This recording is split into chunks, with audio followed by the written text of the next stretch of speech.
আসসালামু আলাইকুম ওয়া রাহমাতুল্লাহি ওয়া বারাকাতুহু। হকারদের মাধ্যমে সমাজে ছড়ানো হযরত ফাতিমা রাদিয়াল্লাহু তাআলা এর জীবনী নামের একটা পুস্তকে ফাতিমা রাদিয়াল্লাহু তাআলা কেন্দ্রিক একটা কিস্সা বা ঘটনা লেখা হয়েছে। প্রখ্যাত মহিলা সাহাবী উম্মে আইমান রাদিয়াল্লাহু তাআলা আনহা বর্ণনা করেন, কোনো এক সময় আমি দ্বীপ্রহরে বিশেষ প্রয়োজনে নবীকন্যা হযরত ফাতিমা রাদিয়াল্লাহু তাআলা এর গৃহে গমন করলাম। আমি দেখতে পেলাম তার গৃহের দরজা বন্ধ হলেও গৃহাভ্যন্তর হতে যাতা ঘূর্ণনের শব্দ আসছিল।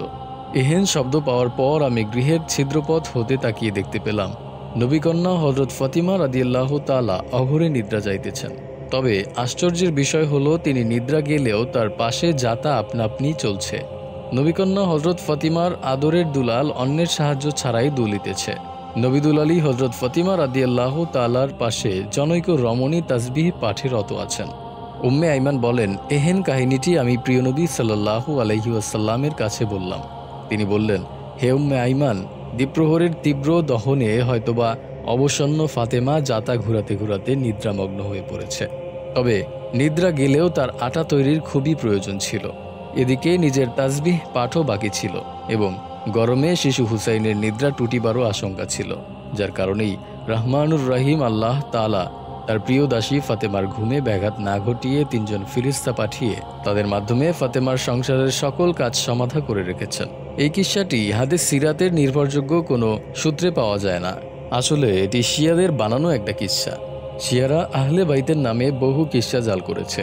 এটি তেমনই একটি কিস্সা। তাদের থেকেই পাক ভারত উপমহাদেশে এই কিস্সাসহ এ জাতীয় বহু কিস্সা প্রসিদ্ধ হয়েছে। প্রসিদ্ধ শিয়া পণ্ডিত মুহাম্মদ বাকের আল মজলিসি কৃত বিহারুল আনোয়ার এই ঘটনাটি কোনো প্রকার সূত্র ছাড়া উল্লেখ করা হয়েছে। সেখানে কিস্সাটিতে রয়েছে, কোনো মানুষ ছাড়া যাতাটি একাই ঘুরছিল এবং হুসেন রাদিয়াল্লাহু তাআলা এর দোলনাও কোনো মানুষের দোল দেওয়া ছাড়াই দুলছিল এবং ফাতিমা রাদিয়াল্লাহু তাআলা এর হাতের কাছে একটি হাত দেখা যাচ্ছিল যা তাসবিহ পড়ছিল। উম্মে আইমান রাদিয়াল্লাহু তাআলা নবীজিকে জিজ্ঞেস করেন, দয়া করে আমাকে বলুন, কে যাতা ঘুরাচ্ছিল, কে দোল দিচ্ছিল এবং কে তাসবিহ পাঠ করছিল? তখন নবীজি বললেন, যাতা ঘুরাচ্ছিল জিবরাইল আলাইহিস সালাম আর হুসাইনকে দোল দিচ্ছিল মিকাইল আলাইহিস সালাম এবং তাসবিহ পাঠ করছিল ইসরাফিল আলাইহিস সালাম। কিসসাটি বিহারুল আনোয়ার কোনো প্রকার সূত্র ছাড়া শিয়াদের কোনো কিতাব দেখেছি বলে উল্লেখ করা হয়েছে। বিহারুল আনোয়ার ছাড়াও শিয়া পণ্ডিত সৈয়দ হাশেম আল বাহরানি কৃত মাদিনাতুল মাজিমেও এই কিস্সাটি রয়েছে।